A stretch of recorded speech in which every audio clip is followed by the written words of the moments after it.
ઓમ શ્રી ગણેશાય નમઃ. જય શ્રી કૃષ્ણ મિત્રો. ગણપતિજી અને સાસુ વહુની ખૂબ જ સુંદર મિત્રો કથા છે.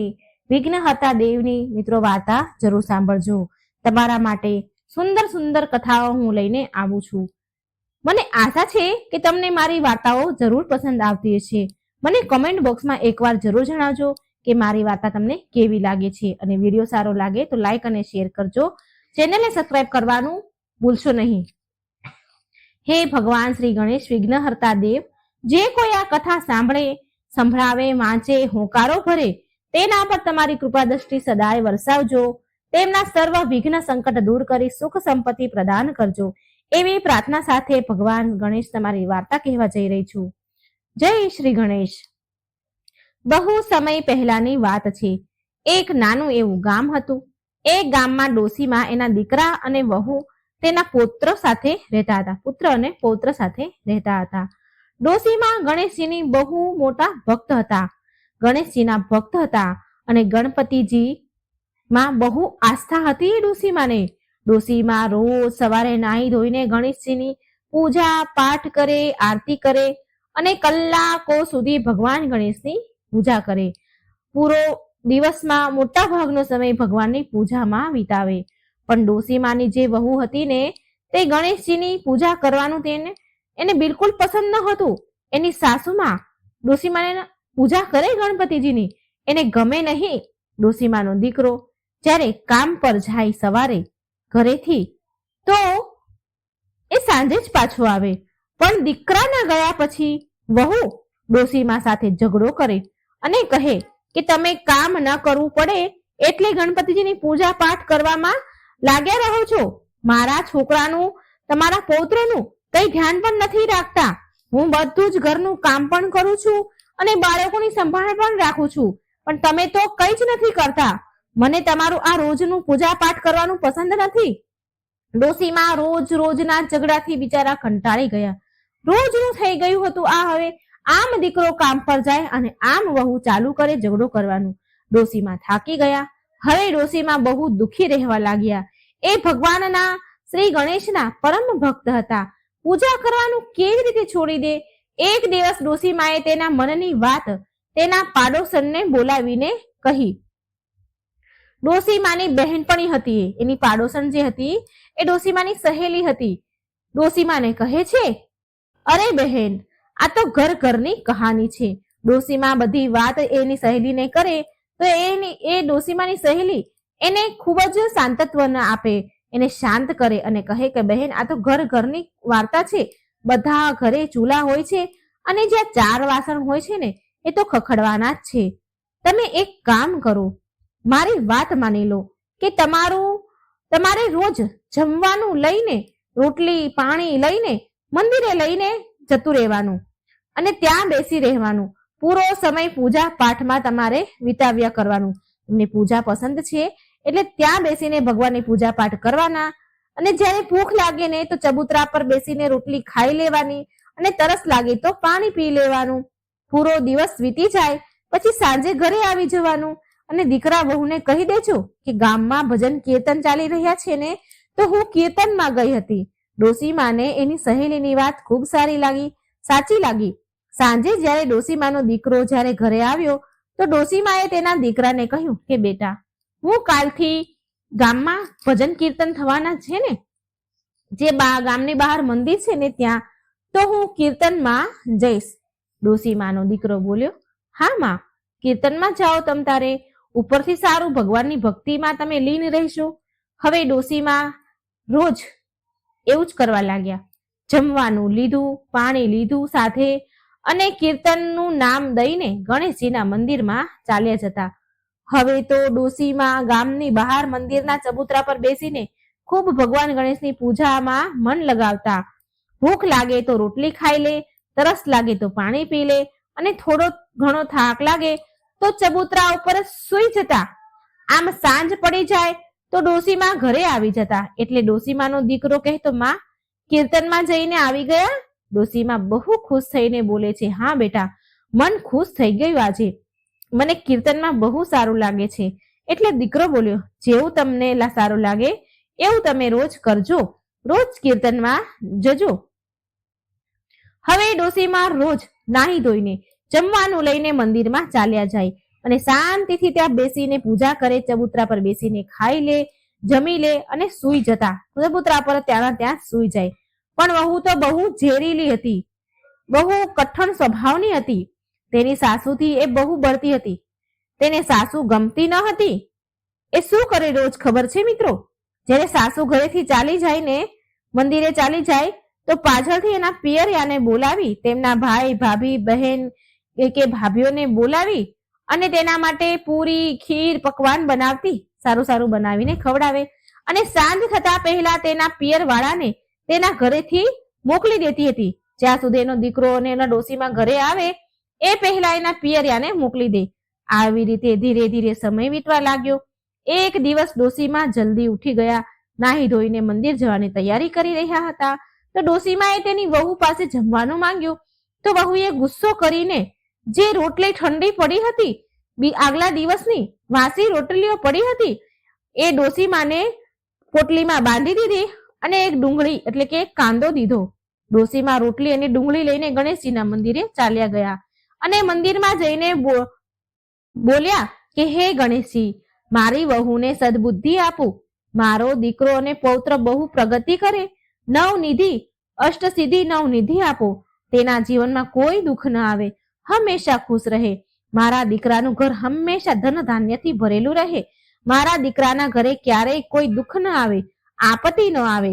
ત્યારે ભગવાન ગણેશ મનમાં ને મનમાં વિચારવા લાગ્યા, ડોસીમાં મારા પરમ ભક્ત છે, રોજ ટાઢી ઠંડી વાસી રોટલી લઈને આવે છે ને ખાય છે, અને તેની વહુ કેટલી કપટી છે, રોજ પાછળથી માલપુડા બનાવી તેના પિયરવાળાને ખવડાવી રહી છે અને બહુ ચાલાક છે. આને તો મારે ચમત્કાર બતાવવો જ પડશે. છતાં પણ મારી ભક્ત તેના વહુ દીકરા માટે પ્રાર્થના કરી રહી છે. ત્યારે ભગવાન ગણેશે એક ઉપાય કર્યો કે આ બાજુ જે વહુ પકવાન માલપુઆ બનાવે છે અને સાસુને વાસી રોટલી આપે છે, તો ભગવાને એવું કર્યું, એવી લીલા રચી કે વહુ જે પકવાન બનાવે એ વાસી રોટલીમાં બદલી જતા અને જે સાસુમાં ને વાસી રોટલી જે આપતી હતી એ ભગવાન ગણેશ પકવાનમાં ખીર પૂરીમાં બદલી દેતા હતા. હવે વહુને વાસી રોટલી ખાવા મળવા લાગી. એકવાર વહુ એના પિયરવાળાને બોલાવે છે કે આવો ઘરે જમવા, મેં તમારા માટે સારા સારા પકવાન બનાવ્યા છે. ત્યારે એના પિયરવાળા વહુ પાસે પકવાન ખાવા આવ્યા તો વહુના પકવાન વાસી રોટલીમાં બદલાઈ ગયા. ત્યારે તેના પિયરવાળા કહે છે, અમને વાસી રોટલી ખાવા માટે બોલાવ્યા છે તે અમે તારા ઘરે નહીં આવીએ. વહુ પિયરવાળાને સમજાવવા લાગે છે કે મેં તો તમારા માટે ખીર પૂરી બનાવ્યા હતા, ખબર નહીં આ વાસી રોટલીમાં કેવી રીતે ફરી ગયા. પણ તેના પિયરવાળા નારાજ થઈ ગયા અને કહે છે કે શું કઈ આવું થતું હશે કે પકવાન વાસી રોટલીમાં ફરી જાય? આવું તો ન થાય, આવું ક્યાંય જોયું છે? અમને વાસી રોટલી ખાવા બોલાવે છે તું? આમ પિયરવાળા નારાજ થઈને તેના ઘરેથી ચાલ્યા ગયા. હવે વહુને પણ વાસી રોટલી ખાવી પડે છે. બીજા દિવસે સાસુના મંદિરે ગયા પછી વહુએ દાળ બાટી અને ચૂરમું બનાવ્યું. ફરી એના પિયરવાળાને બોલાવ્યા કે આજે મેં તમારા લોકો માટે દાળ બાટી અને ચૂરમું બનાવ્યું છે. પિયરવાળા તેની દીકરીના ઘરે આવ્યા દાળ બાટી ચૂરમું ખાવા માટે અને જમવા બેસાડ્યા તો દાળ બાટી ચૂરમાની જગ્યાએ ફરી વાસી રોટલીની ડુંગળી પડી હતી. હવે તો પિયરવાળા ફરી ગુસ્સે થયા અને બોલ્યા કે તું તો ખોટું બોલે છે ને, કે કોઈ દાળ બાટી ચૂરમું નથી અહીં બનાવ્યું તે અમારા માટે. શું તું અમને ભિખારી સમજે છે કે તારા ઘરે અમે વાસી ખાવાનું ખાવા આવીશું? શું અમે આટલા ગરીબ છીએ કે તું જે અમને વાસી રોટલી ખવડાવી રહી છો, વાસી રોટલી ખાવા માટે બોલાવે છે? તને શરમ નથી આવતી? અને તેઓ તેની દીકરીને 4-5 વાતો સંભળાવી ગયા અને બડબડતા ઘરેથી ચાલ્યા ગયા. હવે આ બાજુ સાસુમાં ખાવા બેઠા ભગવાન ગણેશના મંદિરે પોટલી ખોલી તો ખાવામાં તો દાળ બાટી ચૂરમું મળ્યું. હવે સાસુને પણ સમજમાં આવ્યું નહીં કે આજકાલ વહુને શું થઈ ગયું છે કે નવા પકવાન ખાવા આપવા માંડી છે, મને નવા પકવાન ખવડાવે છે. સાસુમાએ વિચાર્યું કે લાગે છે કે હું રોજ ભજન કીર્તનનું નામ લઈને ઘરેથી બહાર આવું છું માટે મારી વહુ ખુશ રહે છે. હવે ડોસીમાએ વિચાર્યું ચાલો કઈ વાંધો નહીં, જે થાય છે સારું થાય છે. રોજ ઘરમાં કકડાટ થતો હતો એ પણ મટી ગયો, શાંત થઈ ગયું અને વહુ પણ ખુશ રહે અને મને પણ ભગવાન ગણેશની પૂજા કરવાનો સમય મળે છે અહીં. તો એક દિવસ વહુ એના પતિને કહે છે કે હું રોજ પકવાન બનાવું છું અને એ વાસી રોટલીમાં ફરી જાય છે. ખબર નહીં શું તમારી માં કોઈ જાદુગરની છે? જરૂર કોઈ ટામણ ટુમણ ટોનો ટોટકા કરે છે. તો ડોસીમાનો દીકરો બોલ્યો કે અરે ભાગ્યવાન, મારી માં ભલા આવું કેમ કરે? બીજા દિવસે ડોસીમાના દીકરાએ ઉપાય કર્યો. ડોસીમાનો દીકરા જે રોજ કામે જતો હતો કામ પર જાઉં છું એમ કહીને તેના ઘરેથી સંતાઈને બેસી ગયો કે આજ તો મારે જોવું છે કે મારી પત્ની ખોટું બોલે છે કે સાચું બોલે છે. તે સચ્ચાઈ જાણવા માટે સંતાઈને બેસી ગયો અને આ વાતને એની પત્નીને પણ ખબર ન પડી. હવે ડોસીમાં જ્યારે કીર્તનનું નામ લઈને ઘરેથી મંદિરે જવાના હતા તો વહુએ વાસી રોટલી અને કાંદો ડુંગળી ડોસીમાને પોટલીમાં બાંધી દીધી. ડોસીમાં ખુશી ખુશી ઠંડી વાસી રોટલી અને કાંદો લઈને ચાલ્યા ગયા અને પાછળથી વહુએ ફરી માલપુડા પકવાન ખીર બનાવી અને તેના પિયરવાળાને જમવા બોલાવ્યા અને તેના પિયરવાળા આવ્યા અને જેવા જમવા બેઠા તો માલપુવા ખીરની જગ્યાએ વાસી રોટલી મળી. આ બધું વહુનો પતિ જોઈ રહ્યો હતો. એ દિવસે પણ પિયરવાળા રીસાઈ ગયા અને વહુને ખરી ખોટી સંભળાવીને દુખી મનથી ચાલ્યા ગયા. વહુએ પણ એ દિવસે વાસી રોટલી અને કાંદા ખાધા. આ બધું એનો પતિ જોઈ રહ્યો છે. પછી એનો પતિ ઘરના વાડામાંથી સંતાઈને બહાર નીકળ્યો અને ગામમાં તેની માતાને શોધવા લાગ્યો. ડોસીમાને શોધે છે પણ ડોસીમા એને ક્યાંય ન મળ્યા.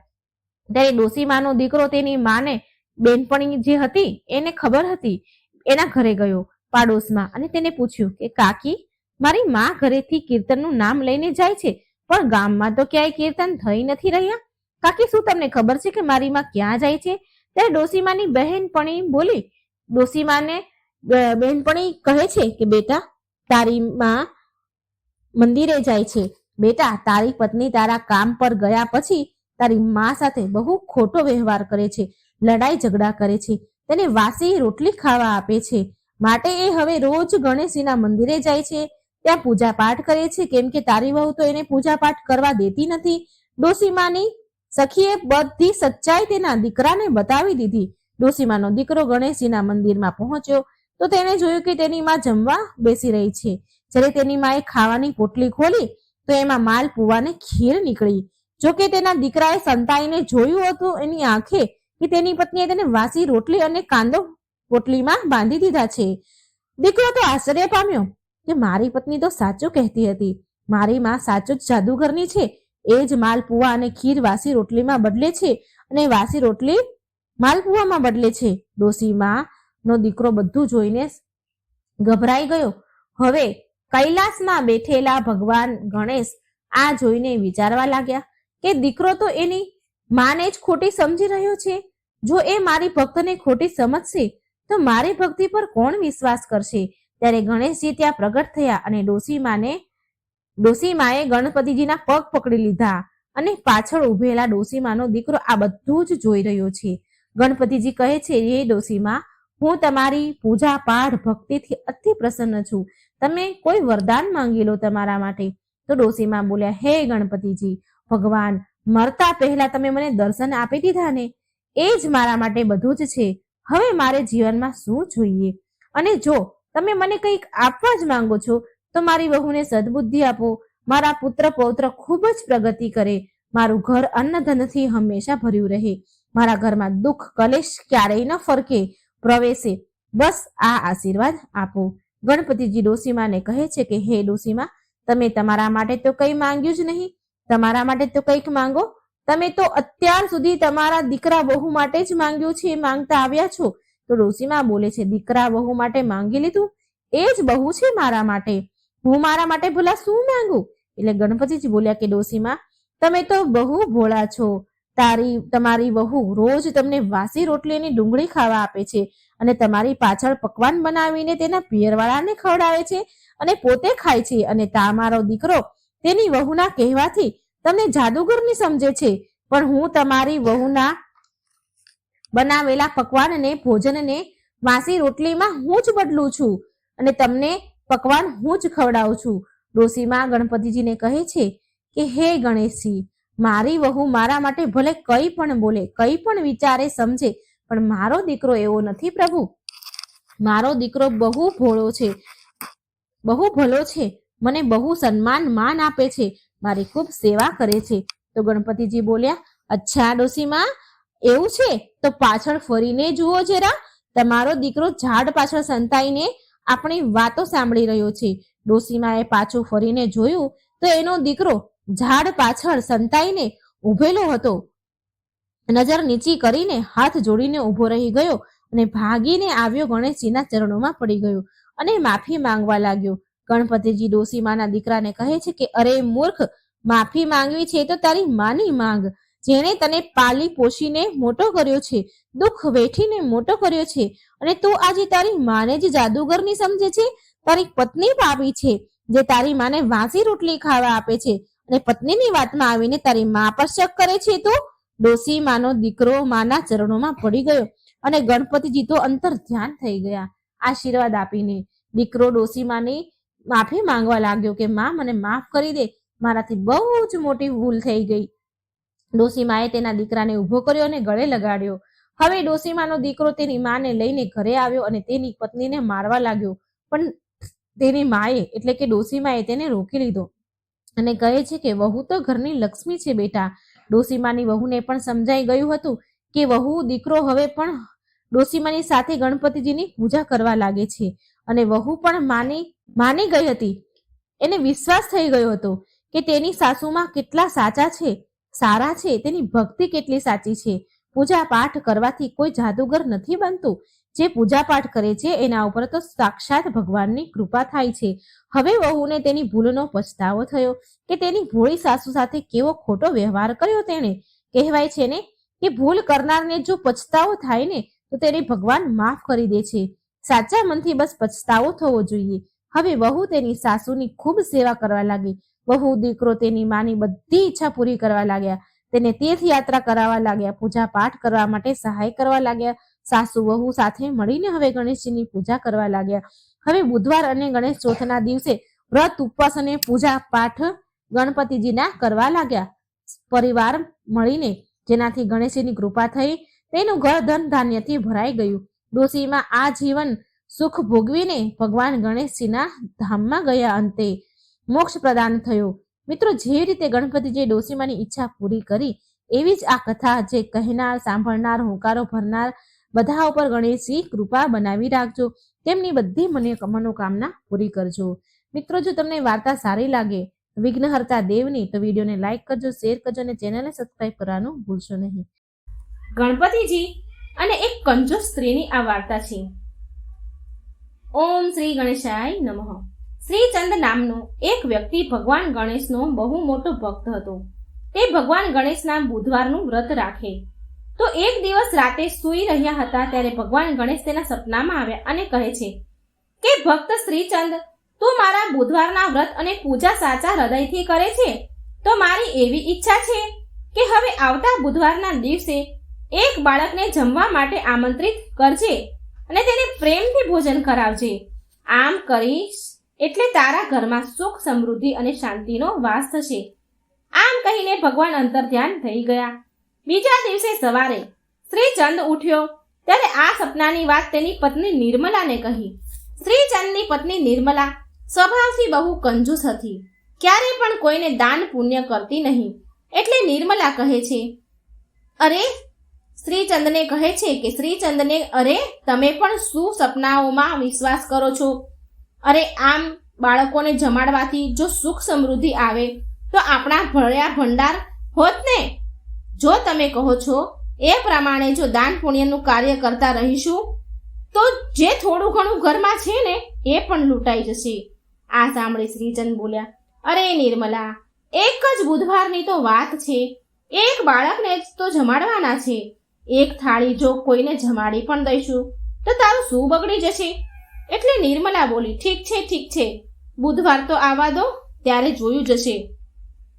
પણ શ્રીચંદને ખબર હતી કે નિર્મલા ફરીથી આ કાર્ય માટે આનાકાની કરશે જ. માટે ફરી શ્રીચંદ નિર્મલાને યાદ અપાવે છે, નિર્મલા, કાલે બુધવાર છે હો, તને યાદ છે ને? કાલે આપણે ભગવાન ગણેશના નામનું ભોજન કરાવવાનું છે એક બાળકને. તું એક કામ કરજે, કાલે કોઈ નાના બાળકને જમવા માટે આમંત્રણ આપી દેજે. આપણે તેને પ્રેમથી ભોજન કરાવીશું. નિર્મલા કંજૂસ અને ચતુર એટલે મનમાં ને મનમાં વિચારે છે કે કોઈ એક જ છોકરાને ખવડાવવાનું છે ને. છોકરું ચાહે મોટું હોય કે નાનું હોય, મતલબ તો જમાડવાનો છે. જો હું કોઈ નાના એવા બાળકને જમાડીશ તો એ ઓછું જમશે અને મારું ખાવાનું બચી જશે. સાંજના સમયે મેદાનમાં બહુ બધા બાળકો રમતા હોય છે. ત્યાં જઈને જોઈશ અને એક છોકરાને જમવા બોલાવી આવીશ. અને આ તરફ ભગવાન ગણેશ કૈલાસ પર બધું જ જોઈ રહ્યા છે અને નિર્મલાની મનોવૃત્તિ જાણી લે છે અને કહે છે કે અચ્છા, એક નાના એવા બાળકને જમાડવા માટે નિર્મલા તો આટલું બધું વિચારી રહી છે. હવે તો મારે પરીક્ષા કરવી જ પડશે. હવે તો મારે લીલા કરવી જ પડશે. મારા નામનું જ ભોજન છે, હું પાછળ કેમ હટું? મને જ આમંત્રણ છે. સાંજના સમયે મેદાનમાં છોકરાઓ રમી રહ્યા હોય છે એટલે નિર્મલા મેદાનમાં સૌથી નાનું બાળક હોય તેને શોધવા લાગી. એટલે કૈલાસ પર્વત પર ગણેશજી વિચારે છે કે હવે મારે નાના બાળકનું રૂપ લેવું પડશે. નિર્મલા નાના બાળકને શોધી રહી છે અને મનમાં વિચારે છે કે અહીં તો બહુ બધા છોકરાઓ રમી રહ્યા છે. અહીં નાનું છોકરું કેવી રીતે શોધવું? આ તરફ ભગવાન ગણેશ નાના એવા બાળકનું રૂપ લે છે અને ધરતી પર આવ્યા અને મેદાનના બાળકો સાથે રમવા લાગ્યા. હવે નિર્મલાને આ નાનું બાળક દેખાઈ ગયું જે ભગવાન બનીને આવ્યા હતા. એટલે નિર્મલા તે નાના બાળક પાસે આવી અને બોલી કે સાંભળ બેટા, તું કાલે મારા ઘરે ખાવા આવી શકીશ? હું તને ભોજન માટે આમંત્રણ આપવા આવી છું. અહીં નજીક જ મારું ઘર છે, તારા ઘરે પૂછીને આવી જજે. એટલે ગણેશજીના રૂપમાં ભગવાન બોલ્યા, સારું માં, હું કાલે જમવા માટે આવી જઈશ. અને નિર્મલા તો મનમાં બહુ ખુશ થઈ ગઈ કે સારું છે, આ નાનું એવું બાળક છે, કેટલું ખાવાનું, થોડું એવું તો જમશે, મારું કામ સરળ થઈ ગયું. બીજા જ દિવસે ભગવાન ગણેશ નાના બાળક બનીને નિર્મલાના ઘરે આવ્યા અને નિર્મલાએ તે બાળકને 2 પૂરી, થોડો શીરો, થોડું શાક અને થોડી ખીર પીરસી દીધી. ગણપતિજી તો ફટાફટ એ બધું ખાઈ ગયા. ફરી બોલ્યા કે માં, ભોજન તો બહુ સ્વાદિષ્ટ બન્યું છે, પણ મને હજી વધારે ખાવાની ઈચ્છા છે. મને હજી ખાવાનું આપો, હું હજી ભૂખ્યો છું. બાળકની વાત સાંભળી શ્રીચંદ બોલ્યો, નિર્મલા, રસોડામાં જઈને જમવાનું લઈ આવ અને આ બાળકને આપ. લાગે છે જમવાનું બહુ સરસ છે, સ્વાદિષ્ટ છે. નાના બાળક તો ભગવાનનું રૂપ હોય છે. આ બાળકને આપણા દ્વારા પીરસેલું ભોજન ભાવ્યું છે. આ તો આપણા માટે બહુ ખુશીની વાત છે. નિર્મલા બોલી, સારું બેટા, તો આ થોડી ખીર છે વાટકામાં, એ ખા, ત્યાં સુધી હું બીજું જમવાનું લઈ આવું. અને આમ નિર્મલા ભોજન બીજું લઈને પીરસે છે. જેવું નિર્મલા પીરસે એવું ભગવાન ગણેશ ખાઈ જાય. આમ જેટલું નિર્મલાએ બનાવ્યું હતું એ બધું જ શ્રી ગણેશ ખાઈ ગયા. બધું જ ભગવાન ખાઈ ગયા. અને ફરી નિર્મલાને કહે છે ગણપતિજી, માં, હજી ભૂખ્યો છું, મને ખાવા આપો. બાળકની વાત સાંભળીને નિર્મલાને કંઈ સમજમાં આવતું નથી. એ વિચાર કરે છે કે મેં તો જેટલું બનાવ્યું હતું એ બધું જ પીરસી દીધું, પણ હજી આ બાળક ધરાતો નથી. બધું જ ખાઈ ગયો તો પણ હજી ભૂખ્યો છે કરે છે. ભગવાનના રૂપમાં બાળક નિર્મલાને વારંવાર કહી રહ્યા છે કે માં, હજી ભૂખ લાગી છે, હજી ભૂખ્યો છું, ખાવા આપો. અને નિર્મલાને તો ગુસ્સો આવે છે અને બોલી કે હવે હું તને શું આપું? મેં જેટલું પણ ખાવાનું બનાવ્યું હતું એ બધું જ તને ખવડાવી દીધું, તું ખાયા જ કરે છે. એટલામાં શ્રીચંદ બોલ્યો, હે નિર્મલા, મને તો આ ચમત્કારી બાળક લાગે છે. અને આમંત્રણ નિર્મલા, અતિથિ તો ભગવાનનું રૂપ હોય છે, આમ પણ અતિથિ ભગવાન કહેવાય. આ બાળકની વાતને તો માનવી જ પડશે આપણે. આ જેમ કહે એમ આપણે કરવું જ પડશે. એટલામાં તે બાળક બોલ્યો, માં, હજી તમારા ઘરમાં ભોજન ખલાસ નથી થયું. ભંડાર ઘરમાં મગ અને ચોખા મૂક્યા છે, ઘરમાં દહીં છે, એ બધું જ લઈ આવો. નિર્મલા આ બાળકની વાત સાંભળીને વિચારવા લાગી કે આ બાળકને કેવી રીતે ખબર કે અમારા ઘરમાં ક્યાં શું મૂક્યું છે? કંઈ ખબર નથી પડી રહી કે આ શું થઈ રહ્યું છે. મને તો આ બાળક પર બહુ ગુસ્સો આવે છે. બહુ ખવડાવી દીધું, બધું જ ખાઈ ગયો, હજી ખાયા જ કરે છે. ભગવાનના રૂપમાં બાળક બોલે છે કે જે ઘરમાં જે દાળ હોય, જે ચોખા હોય તે બધું જ લઈ આવો માં. નિર્મલા તો ઘરમાંથી કાચી દાળ, લોટ, ચોખા, મગ જે પણ મૂકે છે તે બધું જ ખાઈ જાય છે. ભગવાન ફરી નિર્મલાને કહે છે, માં, તમે ભંડાર ઘરમાં જે ઘઉંની બોરી મૂકી છે તે પણ લઈ આવો. નિર્મળા તો તે બાળક જેમ તેમ ખાય તેનો જીવ જાય છે. એ બાળક બધું ખાયા કરે, નિર્મલાનો જીવ જાય અને બડબડાટ કરતી ગુસ્સે થતી, બધું જ આપતી જતી હતી. ગુસ્સામાં આપતી હતી. મનમાં બોલે કે અરે, આ બાળક છે કે કોઈ ભૂત જેને હું ઘરમાં લઈ આવી છું? હું તો નાનું બાળક સમજીને લાવી હતી કે ખીર ખાશે તો કેટલી ખાશે, થોડુંક એવું તો ખાશે, પણ આ તો બધું જ સાફ કરી જશે. હે રામ, હું હવે શું કરું? નિર્મળા તો શ્રીચંદ પર ગુસ્સો કરે છે. તે કહે છે કે જમાડો હજી બાળકને, એટલે બધું સાફ થઈ જાય, આપણા ભંડાર ખાલી થઈ જાય. શ્રીચંદને ખબર પડી જાય છે કે આ કોઈ સાધારણ બાળક નથી.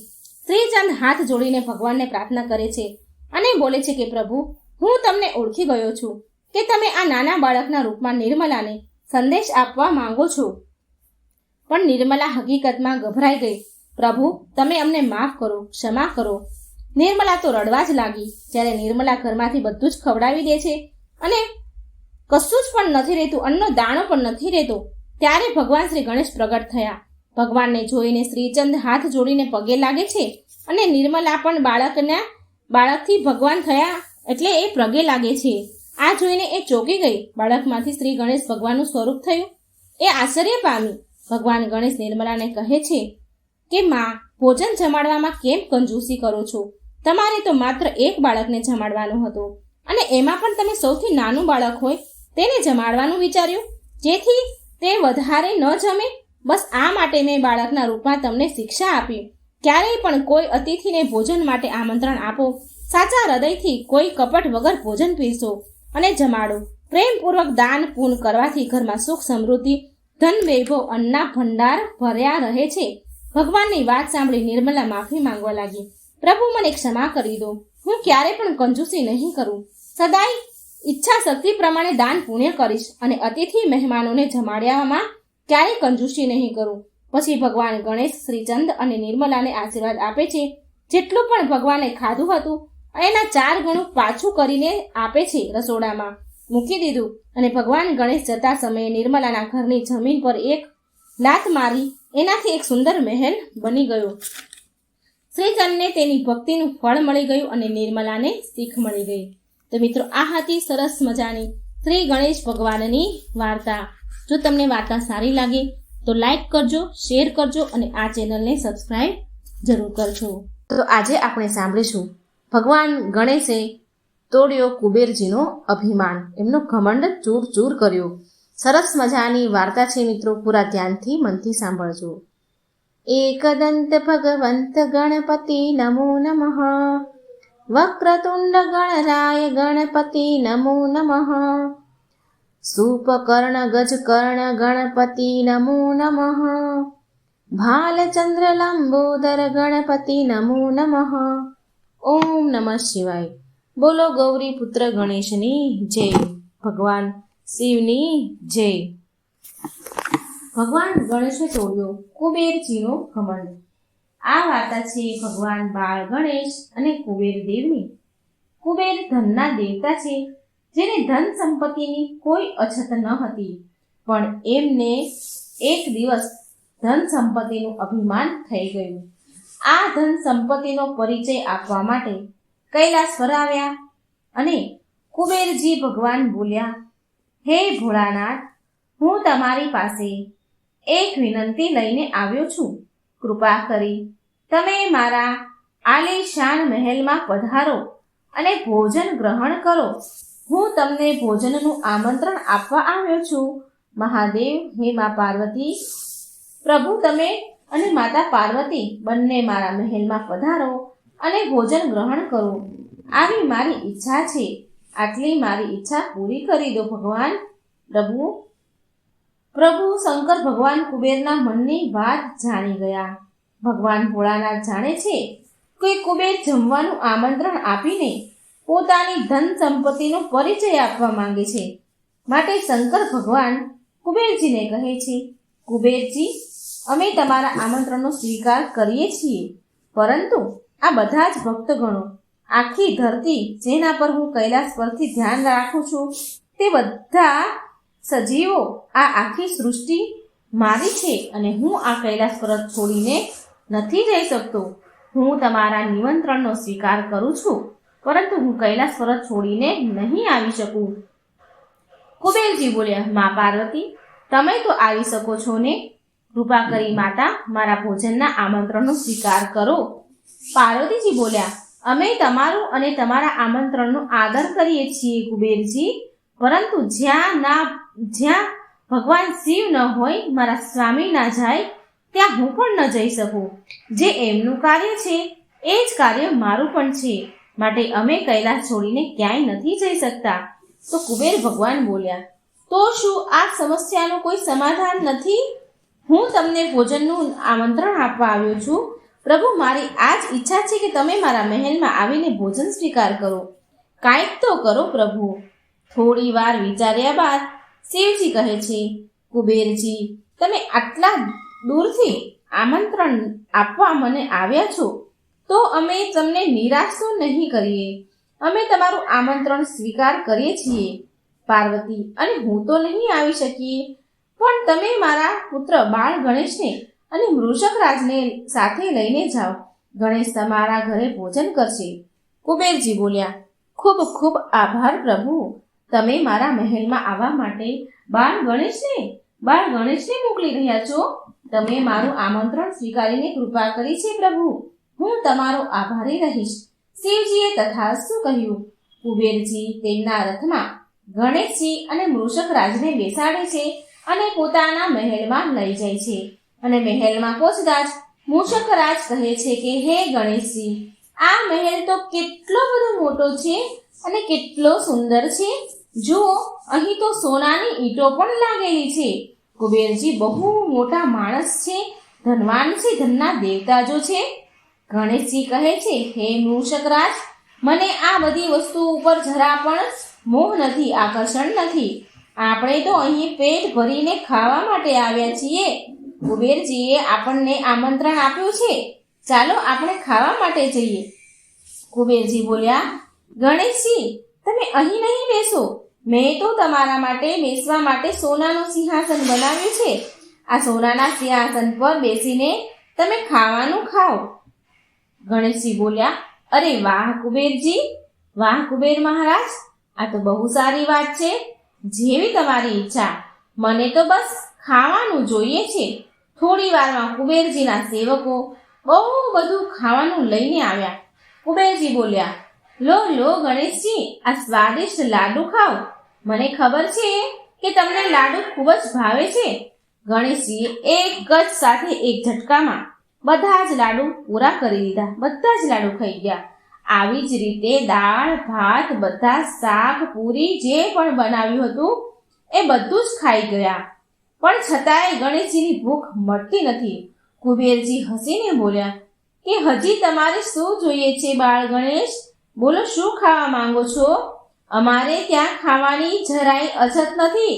કુબેર જ્યારે આમ બોલે છે ત્યારે બાળ ગણેશ તેના મનની વાત જાણી જાય છે અને એ મનોમન કહે છે કે, અચ્છા, તો આમ વાત છે. આટલું અભિમાન! પોતાની સંપત્તિ પર હવે તો કુબેરજીને પાઠ ભણાવવો જ પડશે. મનમાં ને મનમાં શ્રી ગણેશ આવું બોલી રહ્યા છે અને ગણેશ બોલ્યા, કુબેરજી, હજી સુધી મારું પેટ બિલકુલ નથી ભરાયું. મને તો હજી પણ ભૂખ લાગી છે. બીજું કંઈ ખાવાનું લાવો. કુબેર બોલ્યા, હા, કેમ નહીં? તમારા માટે હજુ ખાવાનું મંગાવું છું. તમે કુબેરના મહેલમાં છો. કુબેરના મહેલમાં અહીં કોઈ વસ્તુની જરાય અછત નથી. સેવકો, ગણેશજી માટે હજુ ભોજનની વ્યવસ્થા કરો. આમ મહેલનો આખોય ભંડાર ખાલી થઈ જાય છે.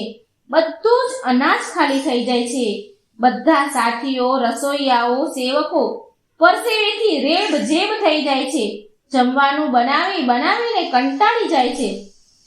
છેવટે રસોઈયા આવીને કુબેરજીને કહે છે કે, મહારાજ કુબેર, અનાજનો ભંડાર ખાલી થઈ ગયો છે. હવે શું કરીશું? કુબેરજી બોલ્યા, જાઓ, ગામમાંથી બધું જ અનાજ ઉપાડીને લાવો. સાક્ષાત ગણેશજી આપણા ઘેર ભોજન કરવા આવ્યા છે. કોઈ પણ વસ્તુઓની અછત ન પડવી જોઈએ, ઓછી ન પડવી જોઈએ. મારા રાજ્યમાં ઘણું બધું ધન છે, બહુ બધું અનાજ છે. જાઓ જાઓ, જલ્દી લઈને આવો અને ગણેશજીને માટે હજી ભોજન તૈયાર કરો. કુબેર જેટલું પણ લાવે, ગણેશજી ભોજન પતાવી દે, બધું જ ખાલી કરી દે.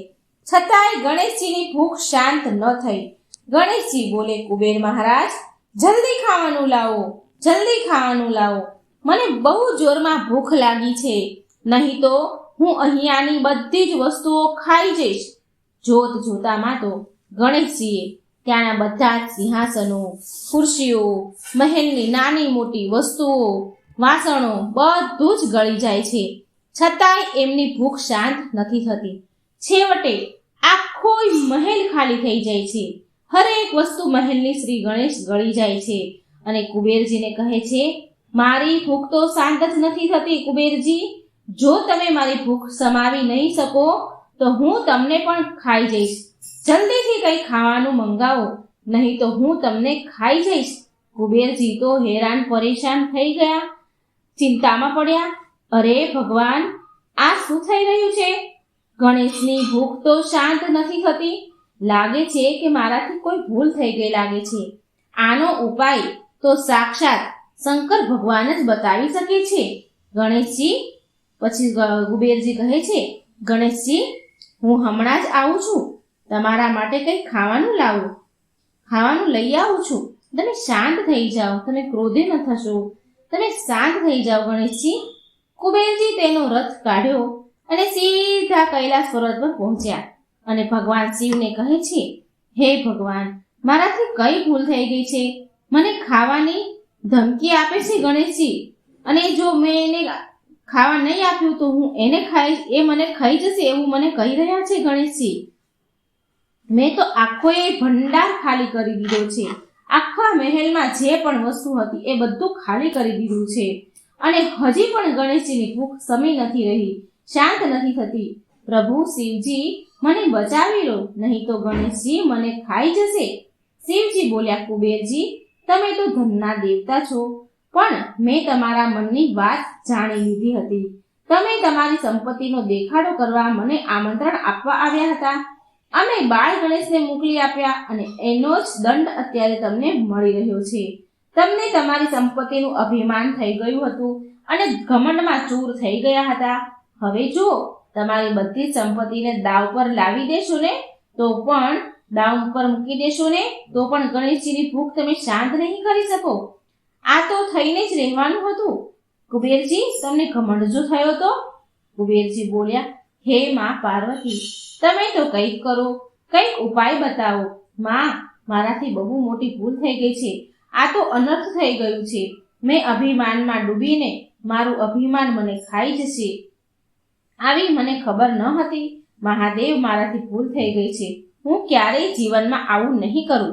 આ સંપત્તિનો સાચો ઉપયોગ કરીશ બધાની મદદ કરવા માટે, અને હું મારી સંપત્તિનું પ્રદર્શન કરવા માટે જરાય હું ઘમંડ નહીં કરું.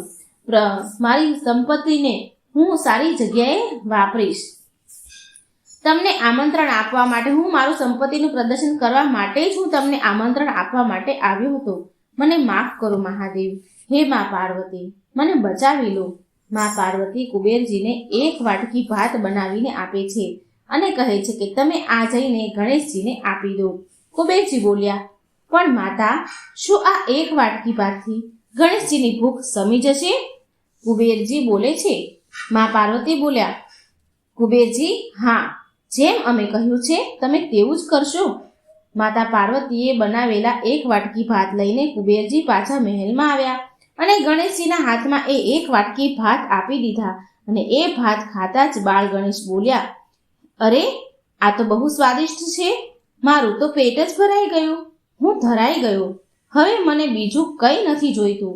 હવે મને બહુ ઊંઘ આવી રહી છે.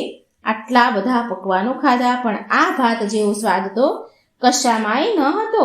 આનાથી તો મારી આત્મા સંતોષ પામી છે, મારી આત્મા તૃપ્ત થઈ ગઈ, મારી ભૂખ શાંત થઈ ગઈ. કુબેરજી, હવે અમારે નીકળવું જોઈએ. કુબેરજી સમજી ગયા કે મમતાથી બનાવેલો માતા પાર્વતીનો ભાત ગણેશજીની ભૂખ શાંત કરી શક્યો. જે મારી બધી જ સંપત્તિ ભંડાર ખાલી થઈ ગયા છતાં પણ એ ભૂખ શાંત ન કરી શક્યા. કુબેરજી બોલ્યા, મને માફ કરી દો ગણેશજી, મને મારી સંપત્તિ પર અભિમાન થઈ ગયો હતો. કદાચ એટલે જ શિવજીએ આમંત્રણ સ્વીકારીને તમને મારા ઘરે મોકલ્યા અને તમે મારું અભિમાન ચૂર ચૂર કરી નાખ્યું. મને બહુ ધનનું અભિમાન હતું. આજ પછી હું ક્યારેય અભિમાન કે ઘમંડ નહીં કરું. ગણેશજી આભાર માનીને પોતાના ઘરે કૈલાસ પર્વત પર ચાલ્યા ગયા અને ગણેશજી ત્યાં આવીને મા પાર્વતીને કહે છે, હે મા, મને તમારો એક વાટકી બનાવેલો ભાત જો ન મળત ને તો હું તો કુબેરને જ ગળી જાત. મહાદેવ બોલ્યા, હા હા ગણેશજી, તમે તે તો પિતા અને માતાના મનની વાતને બરાબર તમે સમજી ગયા અને કુબેરજીના અભિમાનને તોડી નાખ્યો. હવે કુબેર ક્યારેય આવું નહીં કરે અને આવી રીતે ગણેશજી કુબેરજીના અભિમાનને તોડી નાખે છે. અને હંમેશા આપણે ધન સંપત્તિનો ઉપયોગ બીજાની મદદ માટે કરવો જોઈએ. સંપત્તિને બતાવવા માટે બિલકુલ ન કરવો જોઈએ, કારણ કે ઘમંડ તો ક્યારેય કોઈનો ભગવાન રહેવા દેતા નથી, તોડીને જ રહે છે. જય શ્રી ગણેશ. મિત્રો, તમને આ વાર્તા કેવી લાગી કમેન્ટ બોક્સમાં જરૂર જણાવજો અને વિડીયો લાઈક કરજો, શેર કરજો અને પુણ્ય ફળ મેળવજો. ચેનલને સબસ્ક્રાઈબ કરવાનું ભૂલશો નહીં. જય શ્રી કૃષ્ણ. રાધે રાધે. Thank you.